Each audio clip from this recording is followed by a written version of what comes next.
Hello എല്ലാവരും നമസ്കാരം. ഇന്ന് പറയാൻ പോകുന്നത് സിമ്പിളായിട്ട് നമ്മുടെ വണ്ടിയുടെ വീൽ അഴിക്കുക, അത് റീസെറ്റ് ചെയ്യാനെ പറ്റിയുള്ള സിമ്പിളായിട്ടൊരു വീഡിയോ ആണ്. കഴിഞ്ഞ ദിവസം ഒരു ജാക്കി വെക്കാൻ പറ്റുന്ന ഒരു ടൂൾ പരിചയപ്പെടുത്തിയിരുന്നു. ഒരുപാട് പേര് നെഗറ്റീവ് കമൻറ്റ് അടിച്ചു, ജാക്കി അങ്ങനെയല്ല വെക്കുന്നത്, ഇങ്ങനെയാണ് വെക്കുന്നത്. ഇപ്പോൾ അവരുടെ അഭ്യർത്ഥന മാനിച്ച് ഇപ്പോൾ കറക്റ്റായിട്ട് ജാക്കി വെക്കുന്ന ഒരു വീഡിയോ കൂടെ ഉൾപ്പെടുത്തിയാണ് ഈ വീഡിയോ ചെയ്യുന്നത്. നിങ്ങൾ കണ്ടു നോക്കുക എങ്ങനെയാണ് വണ്ടിയുടെ ടയർ സിമ്പിളായിട്ട് ഊരുന്നതും ഫിറ്റ് ചെയ്യുന്നതും. വണ്ടി ഏത് സമയം പഞ്ചറാവാൻ സാധ്യതയുള്ള പല രീതിയിലാണ് നമ്മൾ വണ്ടി ഓടിക്കുന്നത്. അപ്പോൾ അതുകൊണ്ട് ഏത് സമയം അത്യാവശ്യമാണ് എങ്ങനെ ഒരു ടയർ റീപ്ലേസ്മെൻറ്റ് ചെയ്യുന്നതിനെ പറ്റി. അപ്പോൾ ആ ഒരു വീഡിയോ ആണ് ഇത്. വണ്ടി ഞാൻ ഓൾറെഡി ഹാൻഡ് ബ്രേക്ക് ഇട്ടിട്ടുണ്ട്. അതിനുശേഷം ഒരു അട കൂടി ഞാൻ വെച്ചിട്ടുണ്ട്, കല്ലാണ് വെച്ചത്. അതിനുശേഷം എൻ്റെ വണ്ടിയുടെ ഈ ഒരു ടാഗ് ഞാൻ പൊട്ടിച്ച് കളഞ്ഞു. അതിനുശേഷം വീൽ കപ്പ് ഞാൻ ഊരി മാറ്റി. ഇപ്പോൾ എല്ലാ വണ്ടിക്കും വീൽ കപ്പുണ്ട്. അതിനുശേഷം നിങ്ങളുടെ വീൽ സ്പാനർ ഉപയോഗിച്ച് 4 നട്ടും ജസ്റ്റ് ലൂസ് ചെയ്ത് വെക്കുക. അതായത് നമ്മുടെ ഫുൾ ലൂസ് ചെയ്യേണ്ട, അത് ലൂസ് ചെയ്യുന്നത് ക്രോസായിട്ട് തന്നെ ലൂസ് ചെയ്യുക. 4 നട്ടും ലൂസ് ചെയ്തതിന് ശേഷം ബാക്കി എന്താണെന്ന് വെച്ചാൽ നിങ്ങൾ കണ്ടു നോക്കുക. അപ്പോൾ വീൽ നട്ട് യൂസ് ചെയ്യുമ്പോൾ എന്തായാലും ക്രോസായിട്ട് ലൂസ് ചെയ്യാൻ ശ്രമിക്കുക. 2 ക്രോസായിട്ട് വീൽ ലൂസ് ചെയ്യുക. അതിനുശേഷം ഫുള്ള് ലൂസ് ചെയ്യരുത്. ഇപ്പോൾ ഓൾറെഡി ഹാൻഡ് ബ്രേക്കിലും പിന്നെ ഒരു അടയും വെച്ചിട്ടുണ്ട്. വീല് നമ്മൾ ഉയർത്തിയിട്ടില്ല. അപ്പോൾ 4 വീലും ലൂസ് ചെയ്യുക. അതിനുശേഷം നമ്മൾ റണ്ണിങ് ബോർഡിന് അടിയിലായിട്ട് ഒരു ജാക്കി വെക്കാൻ പറ്റിയ ഒരു സ്ഥലമുണ്ട്. അവിടെ നമ്മുടെ സിസർ ജാക്കിയാണ് ഞാൻ ഇപ്പോൾ അവിടെ വെക്കുന്നത്. അതുപോലെ ഏത് ജാക്കിയാലും കുഴപ്പമില്ല, ഓരോ ജാക്കിക്ക് അനുസരിച്ചായിരിക്കണം നമ്മൾ ജാക്കി വെക്കേണ്ടത്. ഈ സിസർ ജാക്കി വെക്കേണ്ടത് റണ്ണിങ് ബോർഡിൻ്റെ അടിഭാഗത്താണ്.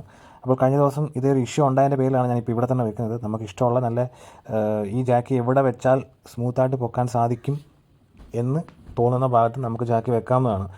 അപ്പോൾ ഇവിടെ പ്രോപ്പറായിട്ട് വെക്കാം. ഈ ഒരു ടൂളായിരുന്നു ഞാൻ കഴിഞ്ഞ തവണ പരിചയപ്പെടുത്തിയത്. ഒരുപാട് പേര് നെഗറ്റീവ് കമൻറ്റ് ഇട്ടിരുന്നു.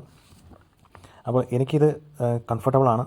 സാധാരണ വീൽ ജാക്ക് ഉപയോഗിക്കുന്നതിനെ അപേക്ഷിച്ച് 100% കംഫർട്ടബിൾ ആയിട്ടുള്ളൊരു ടൂള് തന്നെയാണിത്. വേണ്ടവർക്ക് ഇത് വാങ്ങാനുള്ള ലിങ്ക് ഡിസ്ക്രിപ്ഷനിൽ കൊടുത്തിട്ടുണ്ട്, നിങ്ങൾക്ക് വാങ്ങാവുന്നതാണ്. അപ്പോൾ ഈ ജാക്കി പൊക്കുന്ന ഈ ഒരു സീൻ ആണ് ഈ കാണുന്നത്.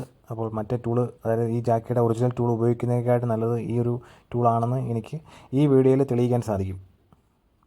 അങ്ങനെ വീൽ ഇളക്കിയെടുക്കാവുന്ന രീതിയിൽ വണ്ടി ഉയർത്തിയിട്ടുണ്ട്. അതിനുശേഷം 4 നട്ടും ഊരിയെടുക്കുക. അതിനുശേഷം ചെയ്യേണ്ട കാര്യം എന്തായാലും ഈ വീഡിയോയിൽ നിങ്ങൾ കാണാൻ മനസ്സിലാവും. അപ്പോൾ നമുക്ക് കൈകൊണ്ട് എങ്ങനെയാണോ ആ ടയർ ഇളക്കേണ്ടത് അത് നിങ്ങൾ ശ്രദ്ധിക്കുക. അടിയിൽ നിന്ന് 2 സൈഡിലും തിക്കിയത് ജസ്റ്റ് ബാക്കിലോട്ട് വലിച്ചാൽ മതി, നിങ്ങൾക്ക് ടയർ ഊരിയെടുക്കാവുന്നതാണ്. ഇത്രയേ ഉള്ളൂ, സിമ്പിളാണ്. അങ്ങനെ നിങ്ങൾ പഞ്ചറായ ടയർ റീപ്ലേസ്മെൻറ്റ് ചെയ്യാൻ ഇതിൽ കൂടുതൽ കാണിച്ചു തരേണ്ട ആവശ്യമില്ല എനിക്ക് തോന്നുന്നു. സിമ്പിളാണ്. അപ്പോൾ നിങ്ങൾ ടയർ റീപ്ലേസ്മെൻറ്റ് ചെയ്യുന്നെങ്കിൽ നിങ്ങൾ ഇതുപോലെ പെട്ടെന്ന് ഊരിയെടുത്ത് ചെയ്യാവുന്നതാണ്. അപ്പോൾ ഞാനിപ്പം നിലവിൽ ഈ വീൽ റീപ്ലേസ്മെൻറ്റ് ചെയ്യേണ്ട ആവശ്യമില്ല. ജസ്റ്റ് ഞാൻ റീസെറ്റ് ചെയ്യാൻ പോവുകയാണ്. തിരിച്ച് വീല് സെറ്റ് ചെയ്യുമ്പോൾ വാഹനത്തിന് നമ്മൾ എത്രയാണോ ഉയർത്തിയത് അതനുസരിച്ച് വേണം നമ്മൾ ടയർ ഇടാൻ. ജസ്റ്റ് അടിയിൽ നിന്ന് ജസ്റ്റ് അതോടെ തള്ളിയിട്ട് വേണം വീല് കയറ്റിയിടാൻ. അതുപോലെ അതുമാത്രമല്ല, വീൽ ഹബിൽ കറക്റ്റായിട്ട് സെറ്റായിട്ടിരിക്കണം. അതിനുശേഷം ക്രോസായിട്ട് നെറ്റ് ടൈറ്റ് ചെയ്യുക. കൈകൊണ്ട് ആദ്യം ടൈറ്റ് ചെയ്യുക. അതിനുശേഷമാണ് നമ്മൾ വീൽ സ്പാനർ കൊണ്ട് നല്ലപോലെ ടൈറ്റ് ചെയ്യുന്നത്. ജസ്റ്റ് നമ്മൾ കൈകൊണ്ട് ജസ്റ്റ് ടൈറ്റ് ചെയ്താൽ മതി. ക്രോസായിട്ട് വേണം ടൈറ്റ് ചെയ്യാൻ. അല്ലെങ്കിൽ നമ്മൾ ക്രോസായിട്ട് ടൈറ്റ് ചെയ്തില്ലെങ്കിൽ നമ്മുടെ ടൈറ്റ് ചെയ്യുന്ന രീതിയിൽ വ്യത്യാസം വരാൻ സാധ്യതയുണ്ട്. ഇപ്പോൾ ക്രോസായിട്ട് ടൈറ്റ് ചെയ്യുക. അപ്പോൾ 4 നട്ടും ടൈറ്റ് ചെയ്തതിന് ശേഷം നിങ്ങൾ നോക്കുക. അങ്ങനെ 4 ടയറും കംപ്ലീറ്റ് ചെയ്ത് ടൈറ്റ് ചെയ്തു. അതിനുശേഷം നിങ്ങൾ വണ്ടി ഇറക്കിയതിന് ശേഷമായിരിക്കണം വീൽ സ്പാനർ വെച്ച് ടൈറ്റ് ചെയ്യാൻ. അങ്ങനെ വീൽ സ്പാനർ കൊണ്ട് 4 നട്ടും കൊള്ളിച്ചതിന് ശേഷം ജസ്റ്റ് ജാക്കി താത്തിറക്കുക. അപ്പോൾ ഇത്രയേ ഉള്ളൂ, സിമ്പിളാണ്. അതിനുശേഷം നിങ്ങൾ ടൈറ്റ് ചെയ്താൽ മതി. അപ്പോൾ ഈ ഒരു ടൂൾ വെച്ചാണ് ഞാൻ ഈ വണ്ടിയിലെ ജാക്കി സിമ്പിളായിട്ട് ഞാൻ ഇറക്കിയത്.